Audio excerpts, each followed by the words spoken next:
بے حیائی کا کوئی کانٹینٹ ہے، نہیں کوئی ہے۔ غیر شرعی کانٹینٹ ہے، وہ الاؤڈ نہیں ہے. یہ تو سبھی تسلیم کرتے ہیں، لیکن ہمیں اس میں بیلنس کرنے کی ضرورت ہے. ہم اس وقت جو سوشل میڈیا کی انکم ہے اس میں بہت زیادہ حلال انکم موجود ہے، اور ہمارے بہت سارے جوان اس کو کما رہے ہیں اور اپنے گھر بار پہ اس کو آگے لوگوں کو سپورٹ بھی کر رہے ہیں اس پہ.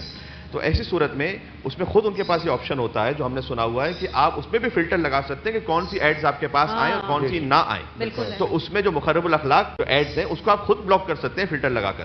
تو اس طرح سے اگر آپ کے پاس کوئی انکم آ رہی ہے تو وہ بالکل جائز ہے. دیکھیں ایک زمانہ تھا کہ جب مائک آیا تو پہلے اس کو حرام کہا گیا، اس کے بعد پھر خود اس پہ تقریر ہوئی، پھر اس کے بعد کیمرے کو حرام کہا گیا، اس کے بعد پھر اس پہ کیمرے کے سامنے آئے، ٹی وی کو حرام کہا گیا، پھر ٹی وی بھی ہر ایک کے سامنے آیا، پھر اس کے بعد مثلا یوٹیوب کو حرام کہا گیا، اور آج کتنے ہی علماء کرام کے اپنے اپنے یوٹیوب چینلز ہیں جن کو وہ مونیٹائزیشن کر کے کما رہے ہیں. تو اس میں بیلنس ہونے کی ضرورت ہے.